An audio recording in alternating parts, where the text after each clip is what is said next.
Lynn Cullen live in 1 minute.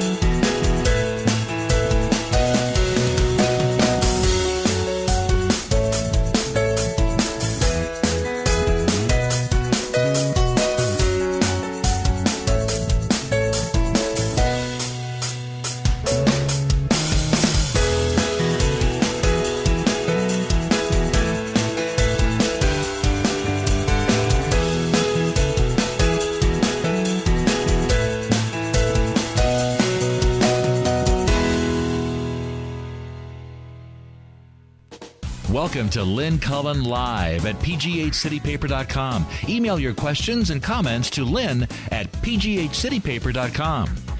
Hello, hello, hello. Jeez, I'll tell you, sometimes these headphones are not good with earrings. Well, because they push the post if you've got into your head. But that's okay. I will play through the pain. That's what a professional does. How you doing? It's Friday, inexplicably, unbelievably, Friday the Ides of March. No one answered my question the other day if every other day of the week had a name, or does Ides just mean 15? Miss Jess is going to try to look that up. Granted, it's just a thought.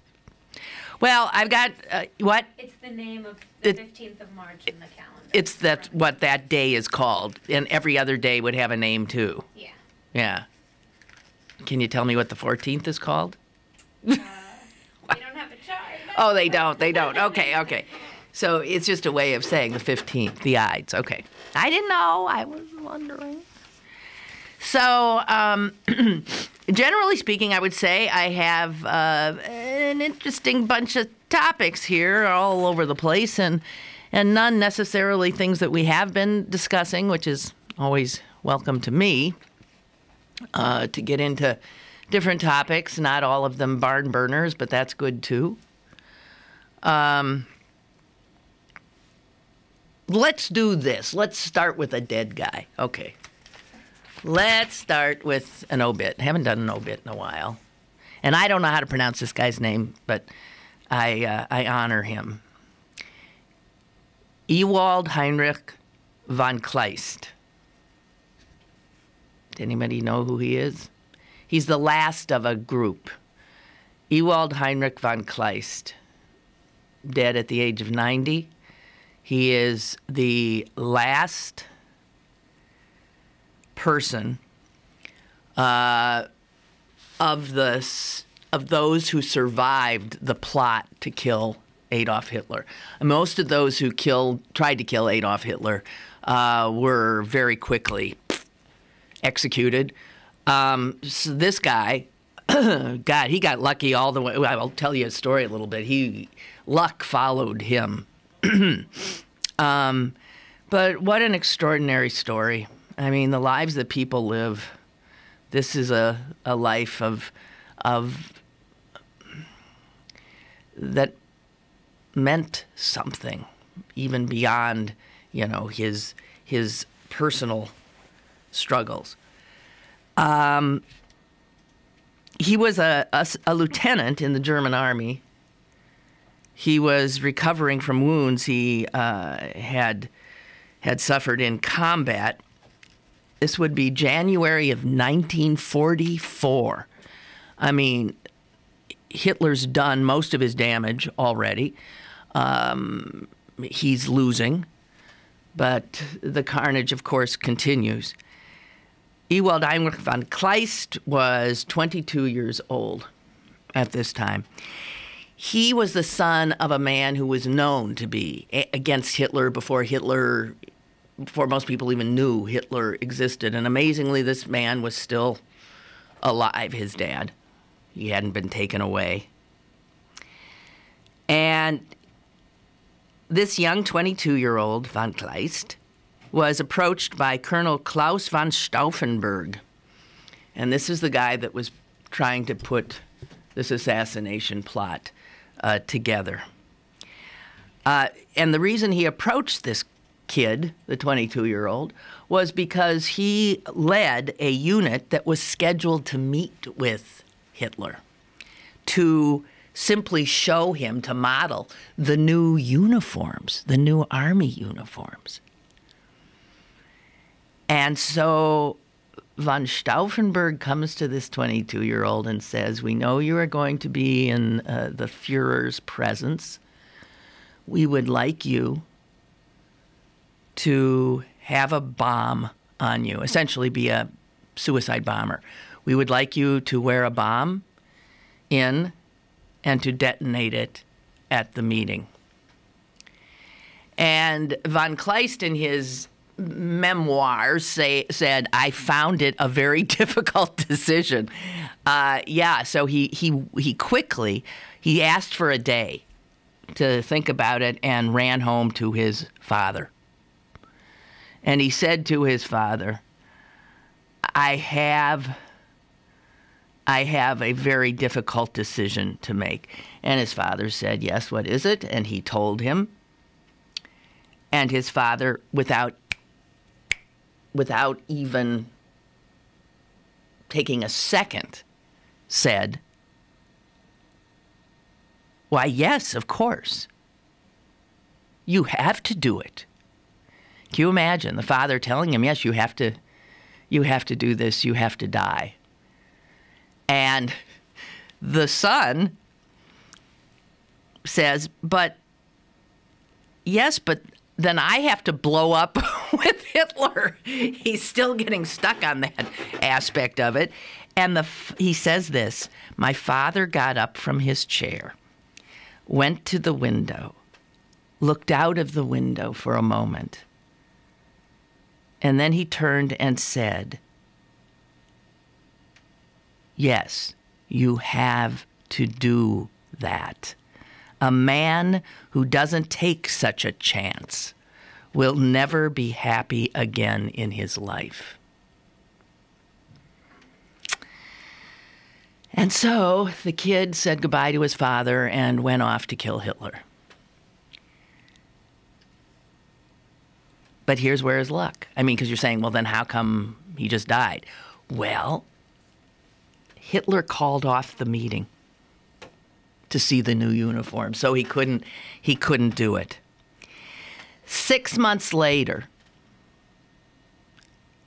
another conspiracy is formed, the same people. And von Stauffenberg, again, decided that he himself would leave a bomb under the table during a meeting with Hitler and his aides. Now, this von Stauffenberg was obviously high up, and he had access. And von Kleist, our guy that we're talking about, was aware of the new plot, and he was part of it. And his job in this one was to wait in Berlin to be ready to stage a coup once Hitler's death was confirmed. So he right away is back in the fray, and von Stauffenberg goes in for the meeting with Hitler, and he does detonate a bomb. It does not kill Hitler. It barely scratches him.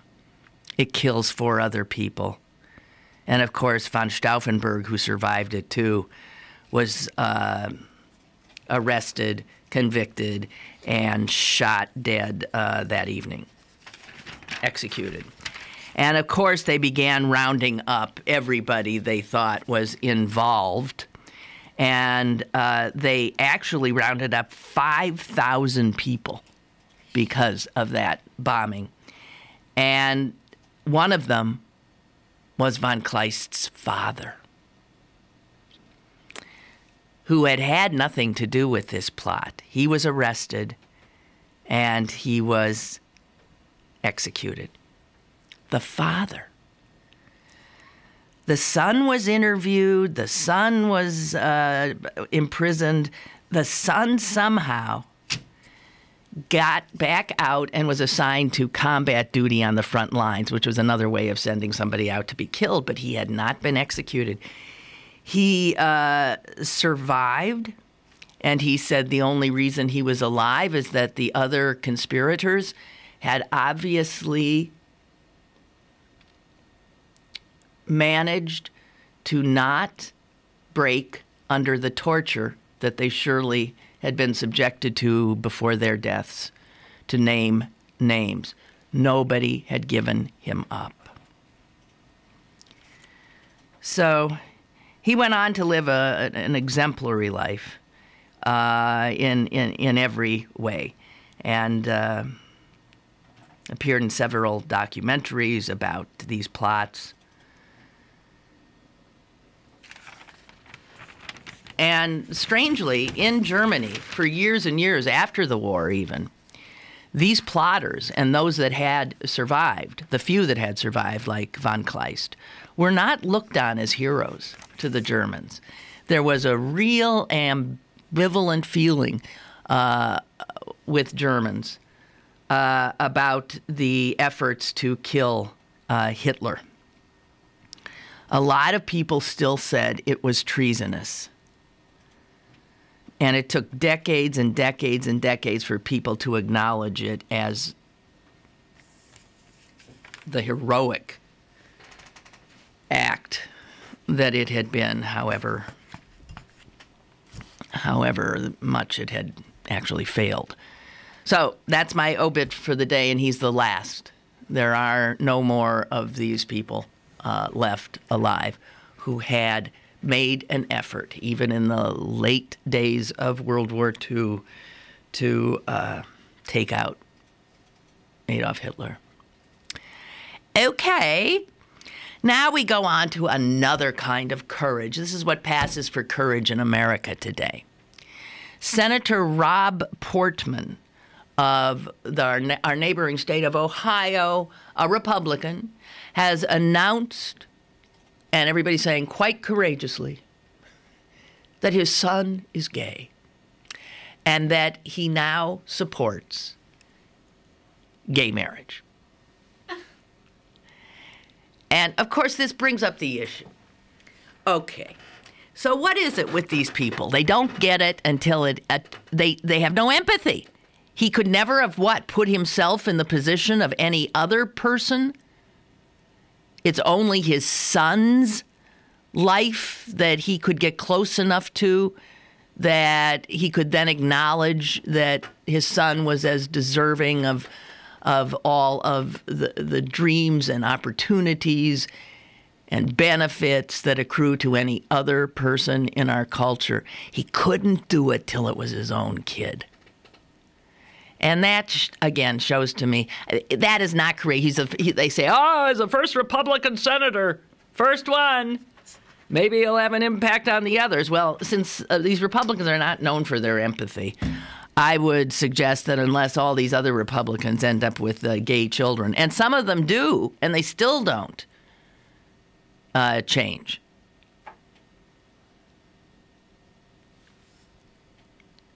So he said, when his son Will came out, it allowed me, he said, to think of this issue with a new perspective. And that's of a dad who loves his son and wants him to have this. Okay, but see, what I'm saying is, you mean it's only if it's your own son that you can get into that perspective? That strikes me as, well, cramped, to say the least. And it ain't courageous. So he told the Cleveland Plain dealer, I wrestled with how to reconcile my Christian faith with my desire for Will to have the same opportunities as his brother and sister. Ultimately, it came down to the Bible's overarching themes of love and compassion and my belief that we are all children of God. Well, good. I'm glad you got there, but I find it we ain't throwing a ticker tape parade, okay? Caller, go ahead. Hello. Hi. Hello. Hi. Hi. Hi, Lynn. Hi. Does that mean that unless your child or relative or family member or friend is killed by an assault weapon, will you have empathy for that? I guess that's what it means. Yes, there are people who don't get it. Yeah, I just wanted to put that out there because I can't believe that people actually want to have assault weapons. It blows my mind. Well, you are hardly alone in that regard. But that's how there are people in this country who literally will define their sense of liberty down to their right to have an assault weapon. Is that not pathetic? Blows my mind. Thanks for doing your job, Lynn. Thank you. Appreciate the call. So anyway, a wit on Twitter wrote this. Was very brave of Will Portman to admit that his father was a Republican senator.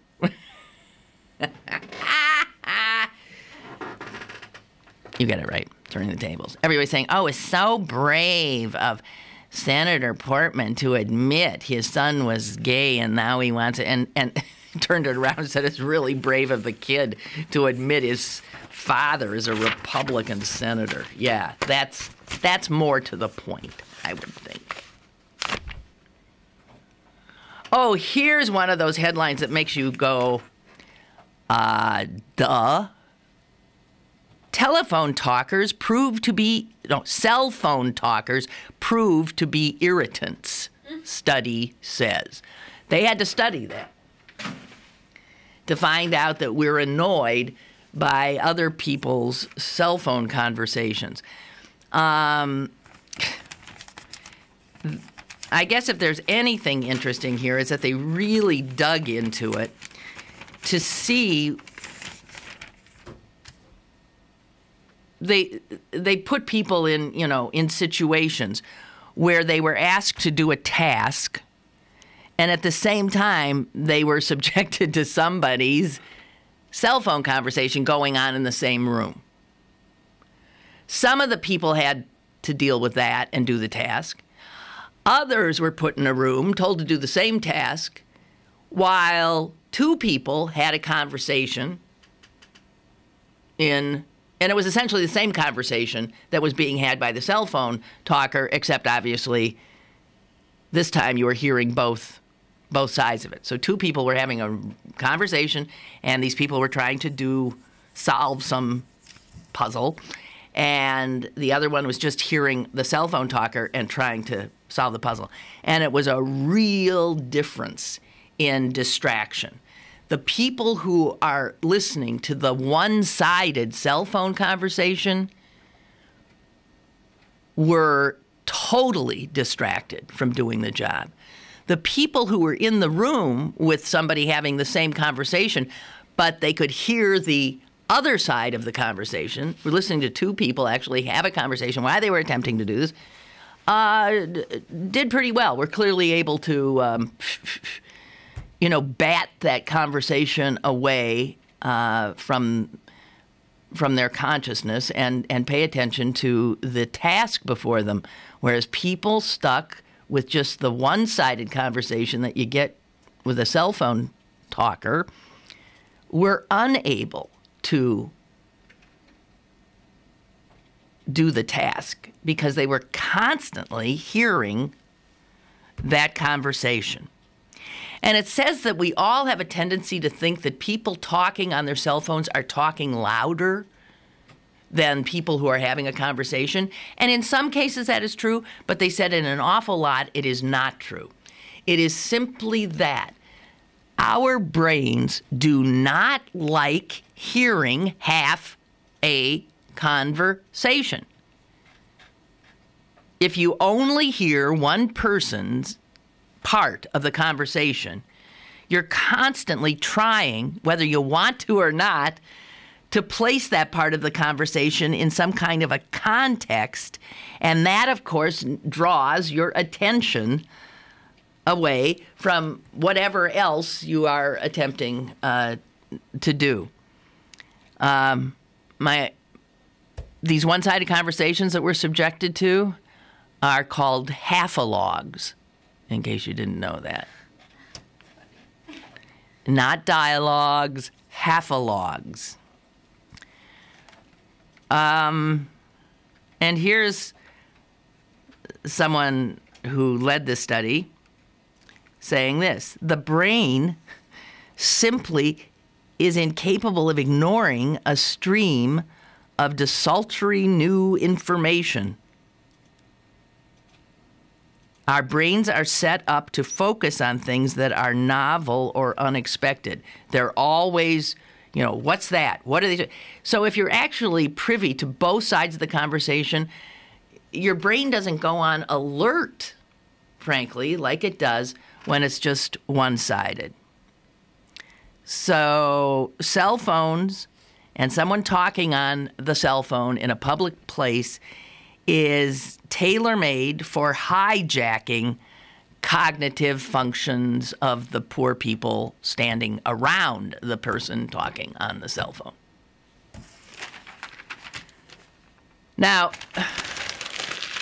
anecdotal evidence suggests that people are getting a little bit better, that more people are aware that their conversation is annoying to people, that there are not as many people who do that and subject others to it. That cannot be said of people who ride the bus, I'll tell you that right now. Or people who ride the commuter trains, apparently, because people are subjected to constant conversations that they don't want to hear. So, if you're one of those people who does that, stop it!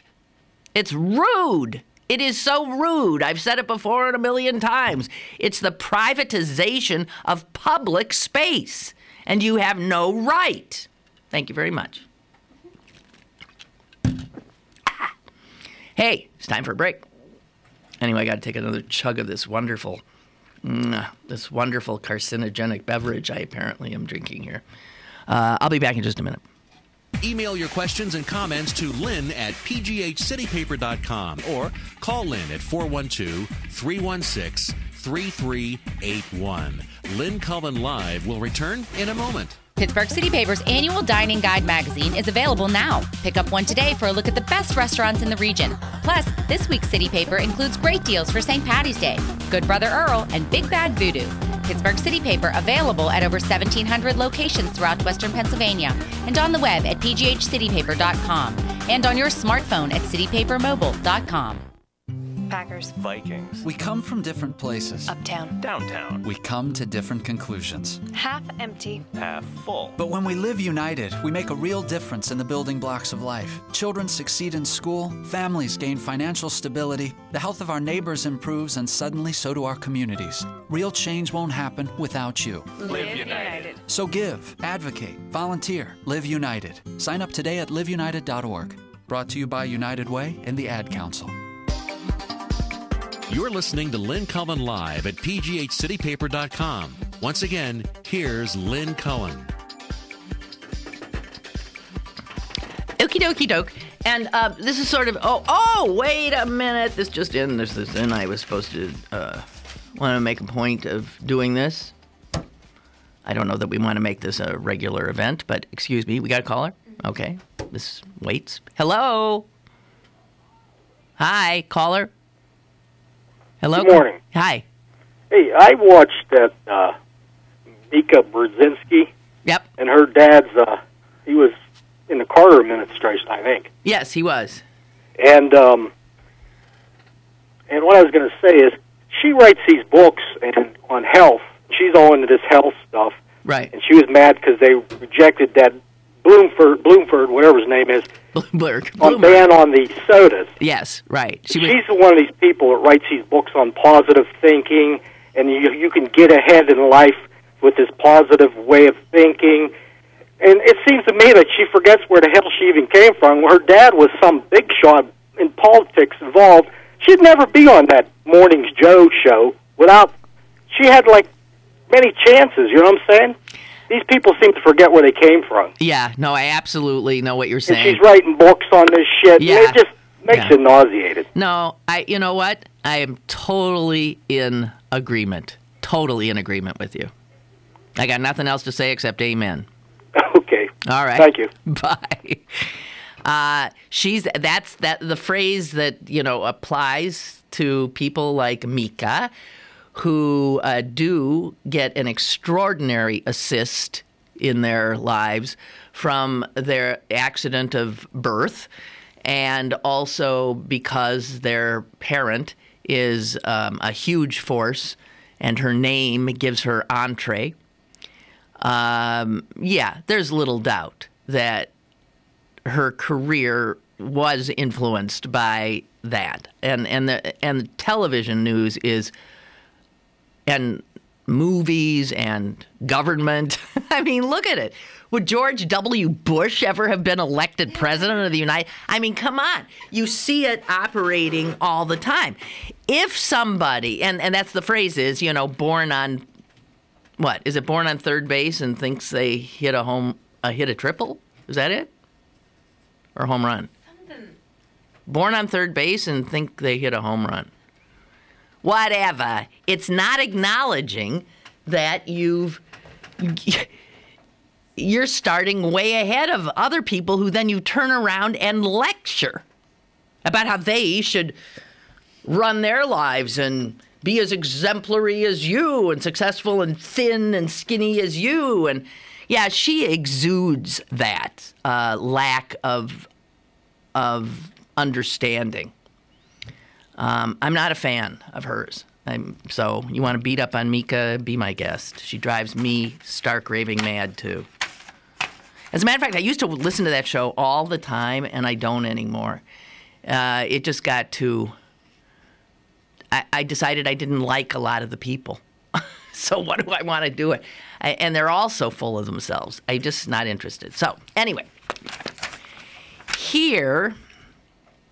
If you'll recall, I mean, obviously, I'm assuming that you are like my slaves who listen every day. So if I refer back to something we were discussing a few days ago, you will, of course, immediately be able to access that information in your memory banks. Specifically, I want to talk about a piece that was written in the business section of the New York Times, which I brought to your attention because I was blown away by it. It was written by this guy, younger person, obviously, who was telling some of us older people that we didn't get how you use all the new media. And that, well, I'll read again some of what he had said. Who sends an email or text message that just says thank you? You do? All the time. Okay, well, he was... No. So he says it's rude to send it because somebody has to bother opening it up and see. Come on. Listen, this is what... Okay. Who leaves... See if you agree with this. Who leaves a voicemail message when you don't answer rather than texting you? That's true. Oh, see, now Jess says that's true. In other words, if you're calling somebody and you get their voicemail, Jess will hang up. Unless it's like someone important. Okay, no. Oh, you say, well, I'm not going to. Yeah. And us old farts leave a message. Yeah. The odds that a young person will even access that message are not great. Mm-hmm. Even if they see they don't do voicemail. Mm-hmm. So if you... trying to reach a younger person. I mean, in that regard, I thought this guy was at least telling us the reality, even if don't approve of it. But, okay, so then you have to text if you don't get an answer. Who asks for a fact easily found on Google? So this guy said, it is annoying to ask a young person for directions to their house or what movie might be playing or what time it is because they think, gee, come on. All of that information is right there on your phone. And if you have a question about something, just Google it. Don't bother me. So I'm not surprised because I freaked out when I saw his column and brought it in here to discuss with you. It turns out that hundreds upon hundreds of people freaked out so much that they actually wrote to the public editor of the New York Times expressing their outrage at what this guy had said. And so the public editor said that she went looking for the guy to ask him to respond to some of the angry reaction to his column. And she said, I had trouble reaching him. And I was not about to leave a voicemail message. So eventually they connect. And she says that is, we got more feedback on that than you ever get on any story. And almost all of it was outraged. Here's one. While I applaud the Times' apparent effort to reach out to children, you go too far when you give them a platform on your pages to express their opinions, which have all the hallmarks of immaturity and gracelessness of their age group. I first thought it was a clever satire, and then came to realize that it was an expression of Mr. Should I actually call him that? Mr. Bilton's way of conducting himself. And they went on to say, I feel sorry for his parents. This guy's a sociopath. And you employ him? And this is the last thing she writes. I was left with a sincere feeling of gratitude that at age 62, I will be dead by the time Mr. Bilton and his age cohort will be running things. And the realization that they will probably smother me with a pillow should I have the bad manners to survive and inefficiently take up space in their sleek, cold, 140-character world. Whoo-hee! Is that good or what? We want to give credit. That was Ellen Murphy of Portland, Maine. Anyway, so first of all, so the guy who wrote it, rather than being an immature kid, he's 36 years old, which nowadays is pretty much an immature kid. He's 36. And he said in his defense, I still write handwritten thank you notes. Anyway, his editor says our audience was appalled by that. But, okay, but see, now Jess would say that a lot of what he was saying was good advice. I mean, if you want to get in touch with a younger person, stop leaving voicemails. Text. And then something else will...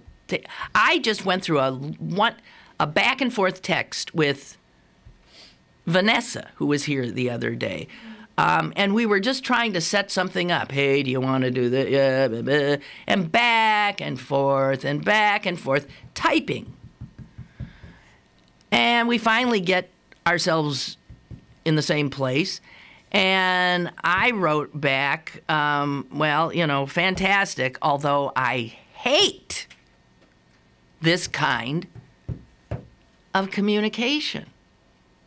We could have done what we did like that on the phone. Why don't we do that anymore? And I'm starting to get so that I say I'm annoyed when I'm typing this. I sometimes don't type it anymore. Now you have the phone and you just speak what you want to say into the phone, and astonishingly, it does type it for you and almost always get it pretty much right. So not only are people not going to know how to spell, they're not going to, at some point they won't even have to keyboard. It'll be, what are we going to be left to do? I still don't get that part. And that brings us to the most fascinating piece I found in a long time. This has to do with a piece of furniture. And the furniture is, I guess, can be called a, what do you call that? A bedside table, a nightstand. The end table that you place next to your bed. Well, if 15 years ago you were to look at what is on a bedside table, it would not have anything like what is on it now. And bedside tables, by their nature, were really rather small. They usually held what? A lamp, an alarm clock, a book. Is that about it? Glass of water. A glass of water. We're gonna go with that. That's it. Right? Did we get the whole? I think that was pretty much it. So the bedside table now. Okay, let me try to explain what's on mine. What? And it's true. There's no way to clean it up. I have the aforementioned book. I got a million books. I have a remote control for my television. I have this is when I go to sleep. I have my cell phone. I have water. I have pharmaceuticals of various kinds. I have Kleenex. I have a tennis ball. Don't even ask. I have like things that I sometimes finally get around to doing. Like I got a nail file and a cuticle thingamajig. I don't know. I have just tons of stuff. And what they're saying is decorators don't know what to do anymore with this bedside table problem. And people who manufacture bedside tables are also in a quandary about just what is required now of a bedside table in this age of technology. They are puzzling, it says right here, over how to create something. Here is a quote from one. I have a complicated relationship with my bedside table. I want it to be something that's somewhat serene. I want to look up from the pillow and not see what looks like a display from Radio Shack. The National Sleep Foundation, by the way, which is a group devoted to sleep health, said 72% of Americans, and this was 2 years ago, say they take their phone to bed with them. 72%. I'm sure that's higher now. 49% said they take a computer or tablet to bed. And 13% have an e-reader. Now, you got to figure that's way up now. And another 2010 poll found that 90% of people between the ages of 18 and 29 slept with their cell phones next to the bed. Okay. So that's not going away. And they said, and, you know, here's our lives are really like this, because here's what's on other people's bedside tables, beside all the stuff we've already talked about. The night grinding guards, the Invisalign, the sleep apnea masks, the condoms. Single guys have to have some place to put condoms. And what about the Ambien? And what about the Viagra? And what about the earplugs? And what about the sound machine that, you know, like gets rid of it? And what about paper and pen? Yeah, you got to have all that stuff too. What is on your bedside table? And here's another interesting fact or two about something that probably never crossed your mind to think about. The reality is private bedrooms and private beds are a relatively modern invention. And so, too, this is maybe going to blow your mind, is the idea that you take to that private bed of yours for ideally 8 hours of sleep per night. And according to this doctor who's in charge of knowing this kind of stuff, he says all of that is an invention of the industrial age. and factory owners. Prior to the industrial age, nobody thought you go to bed at this point and you sleep straight through and you get up and then you work all the way through till the time you go to bed again. And he said that was brought about by the industrial age and the factory owners. But he said if you look back at the rhythm of a typical day, let's say 200 years before that, I don't know, would that get us into Tudor times? It'd be about Tudor times, 1500s, right? Tudor household, people would wake up naturally, usually just past midnight, after their first sleep. That's what they called it. And then they would hang out for a bit in the early morning hours. They would chat with people, they'd have sex, they'd do housework, they'd go out, they might rob somebody, whatever. The nights were very lively in Tudor villages because nobody had the sense that you were supposed to sleep through them. After a little respite, where you were up maybe from midnight to 3, you would go back for your second sleep.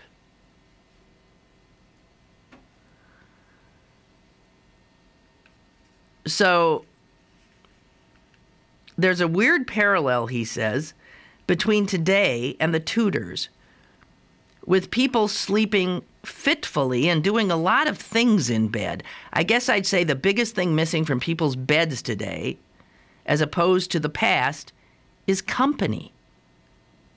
And yet it's present again for most, but it's the company of technology. Well, guys, I just don't know what any of that means. But I wanted to share it with you. And here's another little piece of advice that came from GQ to its male readership. Readers are cautioned not to check their smartphones after sex. Quote, we know that looking at your phone is the new smoking after sex, but at least wait until she leaves the room. I don't know. I do not have to navigate this world. Oh, yes, I do. Well, not quite. Ray writes, I could not disagree. Well, Ray, you're disagreeing with me all the time now. Ray, I could not disagree with you more on this Ohio Republican who has changed his stance on gay marriage after his son came out. What would we say if he did the opposite? Commend him for his consistency? We need to watch what we ask for. Well, yes, that's true. All I'm saying is, why does it have to take some people? It's only until it affects them that they get it. Why can't they get it when it's about him or her? His aspirations, his dreams, her dreams. You have to wait until it's someone who shares your DNA, that's the only time you rise to a level of being able to empathize? I'm sorry. No. All right, Ray. Anyway, we'll go on. How many times do we appeal to the right wing for a more compassionate stance by suggesting they imagine themselves or one of their family as the ones who need the compassion? Well, there it is. Right, but they're incapable of imagining. If he could have imagined it, he would have been for gay marriage long ago. He can't imagine it. He doesn't have empathy. It has to be real. It has to be his child, not your child. I'm sorry. I've heard that empathy is something that you either have or you don't, and being angry at somebody who doesn't is as absurd an exercise as being angry at somebody who's left-handed. It's not something people choose. I don't know. Ray says the Christians have epiphany, which is, a sudden realization. The Buddhists have satori, which is an awakening. We need more of both on both sides. And when we get it, let's embrace the ones receiving these gifts and welcome them to get even more. The prodigal son was welcomed home, even when he came home only because he ran out of options.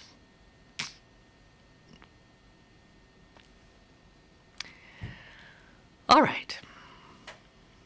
Well, everybody is free, of course, to have their own reaction to that. I mean, Ray, I agree. One Republican senator now on the right side is good. I don't find it commendable that they're incapable of feeling or understanding this issue until it happens to them. I don't get that thing. Or like the caller said, don't get that maybe we shouldn't have these weapons of mass destruction available to just about anybody who wants them. I mean, what? Does every person in America have to have a kid blown away by one of them? I mean, I don't get it. I just don't get it. Okay, whatever. I almost forgot to do this, and I was trying to do it before, and someone called. I want to wish a happy birthday to Andrew Berger in Lawrenceville. We will not discuss age, but let's put it this way, Berger. You're young stuff to me, okay? We're taking a break. Stick around for more with Lynn Cullen Live after this. Go to bergbargains.com for great deals on museums, shows, and meals from your favorite local restaurants. This week only, get discounts up to 50% for the Jerome Bettis Grill. Supplies are limited. bergbargains.com, Pittsburgh's best bargains. bergbargains.com. Here at the GED Pep Talk Center, we've got a pep talk that can motivate you. Sometimes things don't always turn out the way you want them to. You can improve your future. Now get your game face on and take the first step towards a better life. Hurry up. Don't make me repeat myself. Whatever level of motivation you need, we've got a pep talk for you. Call 1-877-38-YOUR-GED or visit yourged.org for your pep talk and for free classes in your area. GED is a registered trademark of the American Council on Education. Brought to you by Dollar General Literacy Foundation and the Ad Council. Have a question or an opinion? Call Lynn Cullen at 412-316-3381 or email lynn@pghcitypaper.com. Now, more with Lynn Cullen Live. All right, Ansel writes. This is in regard to a number of subjects that have come up today. I was so upset that my daughter did not set up her voicemail. So you know what he did? He called Verizon and asked them to enable her voicemail. And this was his thinking. I'm paying for her dang phone.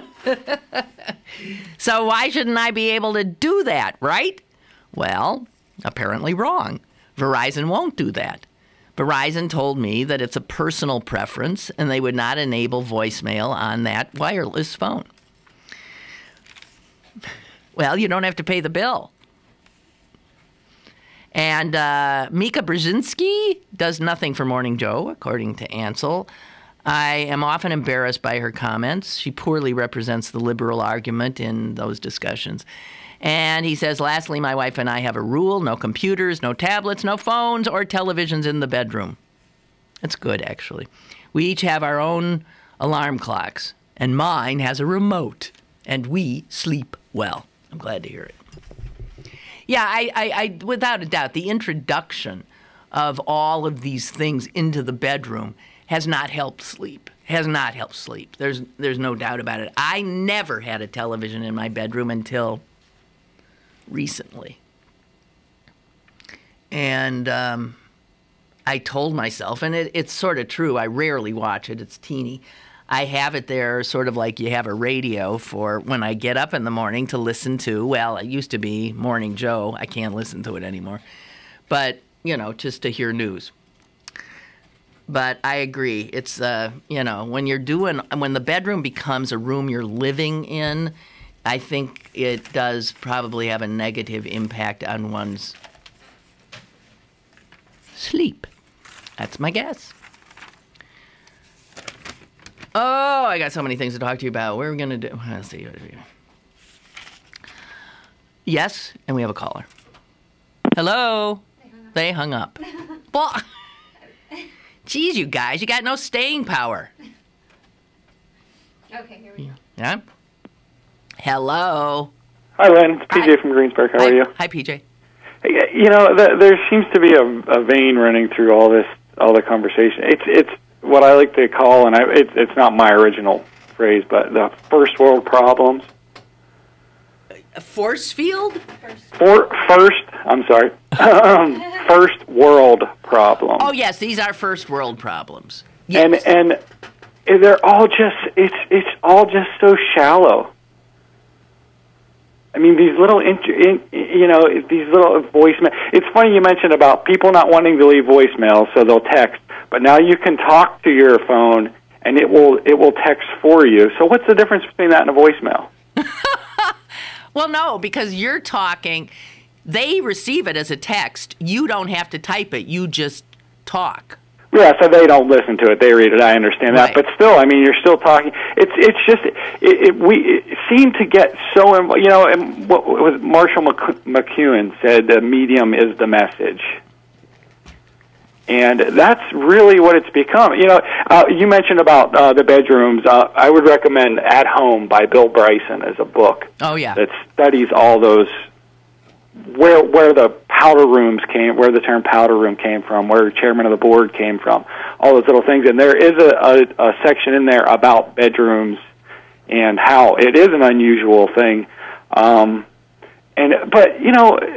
so what if you take a computer into your bedroom? It's not as long as you don't let it control you, as long as you're the master of the item. Well, I would agree, but I think it's quite clear that we might think we're the masters, but I mean, I think there's a measure of addiction that sort of gets into the picture. Well, sure, and I mean, I think that is the overarching problem, is that we don't recognize, we are such a consumer culture that we define ourselves, and this is not something new, but it is increasingly worse. We define ourselves by technology. And again, that speaks to the fact that it's the technology that's defining us. It's not us saying these are just tools, but we are people. Why not talk to someone rather than text them? Well, my sense is, though, I mean, the reason I bring this up is because it just seems like it's an inexorable march toward the loss of what used to be normal human intercourse. Well, sure, I agree. I don't think there's any stopping it. I mean, I'll gripe and complain about as much, as anyone will let me, but I don't think there's any stopping it. I think the whatever has been the die has been cast. But it aggravates me to no end that people don't realize. Well, and you take that technology and you let it define you, and if someone else doesn't agree to let that technology define them, then they become some sort of pariah, like that man's article. Right. Exactly. Okay. Yeah. You and it has so much to do with trends. And trends that are going to be passé, things that are going to come and go. With all that technology and that progression, they're going by the wayside just as quickly. So, that 31-year-old guy who was ridiculing people who don't do those things that he thinks they should, in another 10 years, he may be caught by people who are a generation younger than him saying, "What?" No, of course, that's what. While you were talking to me, I heard a little ding ding on my cell phone, and did you see? I turned around because I thought, "Geez, I wonder what that could be. That could be something important, like something just happened." And it's the technology calling to you. Yes, it was. And you know what it told me? That my cousin in Chicago had made a move on our Scrabble game.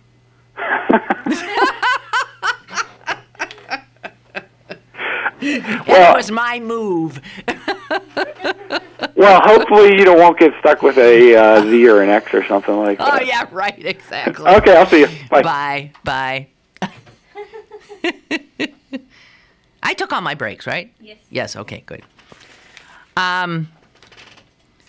So listen to this. So the Muslim Brotherhood, is in control. Well, what passes for control in Egypt? I can't get a word in edgewise. Hello? Hello, Lynn. It's Beth calling. Hi. Hi. I'm sorry. I'm kind of going to change the subject a little from the technology That's okay. Issue, but it's about Senator Portman's son. Yes, Will. And in reading his staff's press release, there was one part I thought that was absolutely hysterical, and it was the fact that he had to consult with his good friend Dick Cheney, whose quote to him was, "Do the right thing and follow your heart." Well, God, if you followed Dick Cheney's heart, where would you be? That's exactly it. Where'd that heart go? And which heart was it, the old one or the new one? Huh? And which heart was it, the old one or which the one? new one? The new one, the old one, the mechanical one, the one he was carrying around in a satchel? Right. Follow your heart. That is a funny thing for Cheney to say. That's the funniest thing I got, but it was also just the fact that in the press release, his staff really made sure that he was still placating to the base in releasing the news. Oh, so sure. I'm kind of there, too. It's long overdue, but no empathy. No. It'd be different if somebody who didn't have a son or a daughter just all of a sudden saw the light and said, this is ridiculous. No, Exactly. Well, thank you. You're welcome. Follow your heart. So I was on an airplane 2 weeks ago, and the guy sitting next to me had just gotten a new liver. That was, he was on his way home, and he said it's like I've been born again, and not in a religious sense. That's just amazing. Amazing. Wow. And it happens now with, it's not sort of as much of a wow as it used to be. People who, are walking around with other people's organs and that they've saved them. Wow. So anyway, the Muslim Brotherhood, which sort of controls now really Egypt, and their new president Morsi is, was the head of the Brotherhood. Anyway, the Brotherhood has, and the New York Times did this story today, has made a statement on women. May I share with you some?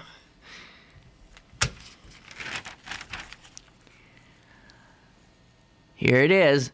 A woman needs to be confined within a framework that is controlled by the man of the house. Jess, I think, spoke for all women when she just said under her breath, fuck that. Yes, but in Egypt, God help the women. Listen to this. And this was all being said at a seminar for training women to become marriage counselors. And they were telling the women who were going to become marriage counselors, this is what you have to tell women. And listen to this. Even if a wife is beaten by her husband, the teacher advised, he should show her how she had a role in what happened to her. So yes, you can beat her, but then explain that if she just hadn't raised her eyebrow at him in a strange way, he wouldn't have had to beat her. And here's the doozy. If he is to blame for something, she, the wife, shares 30 to 40% of the fault. So, wait a minute, let me get this straight. No matter what, she's to blame. That's what that says, right? No matter what. It doesn't even matter if she wasn't even there, she's to blame. And listen, this got applause from the women in the room. Husbands must keep their wives under tight control. It's the nature of the weak to overstep the required framework if she is given the space and the freedom, just like children.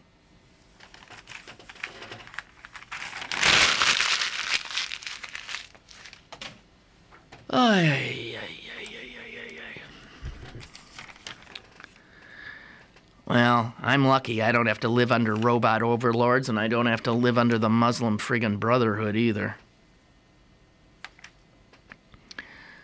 Don't know if you're aware of this. This is a story in USA Today that a number of lawmakers in various states have been getting death threats because they have either supported or authored bills to, in some manner, restrict availability of guns. And the legislators who are doing that have been on the receiving end of death threats. There have been 3 arrests in one state.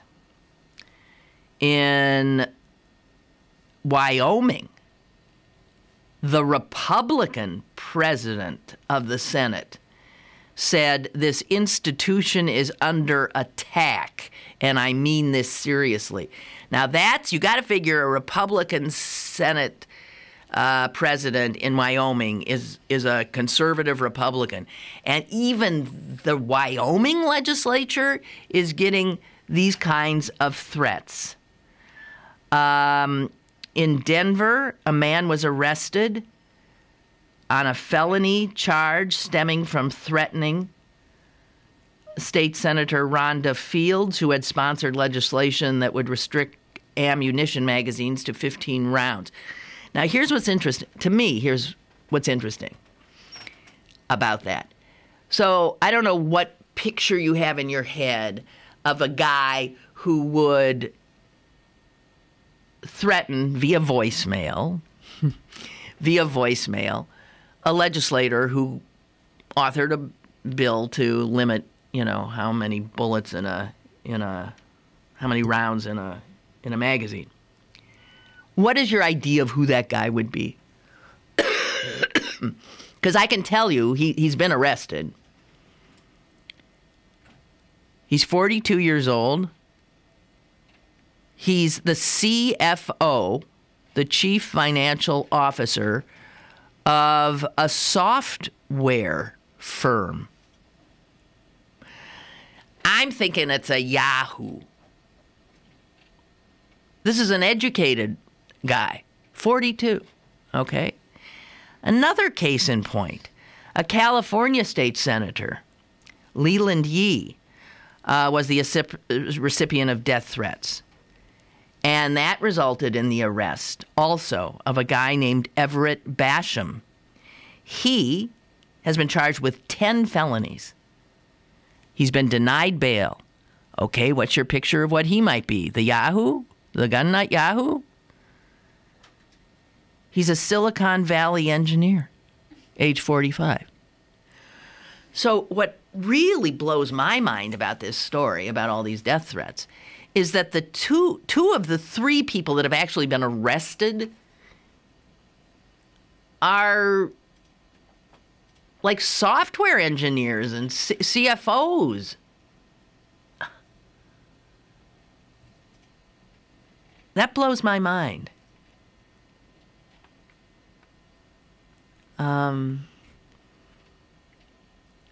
one representative in Washington State actually withdrew language from a self-defense bill after she received a death threat. I mean, so the death threat worked. And another in Oregon canceled a town hall meeting because she got threatening emails, and she was afraid, she'd go the way of Gabby Giffords. This is what's going on. But I guess my sense of who's on the other side needs some honing. Okie doke, I guess we are done. If you're so inclined, I'm available tonight on WQED television at 7:30 for that program inexplicably called 4802. It's actually the address on 5th Avenue where QED is, but I still don't think that's an excuse.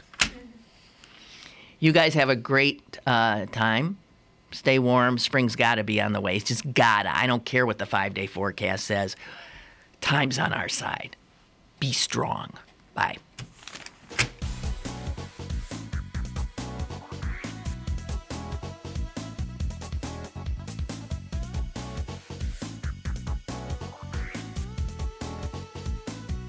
Lynn Cullen Live, Monday through Friday from 10 a.m. to 11 a.m. and archived at pghcitypaper.com.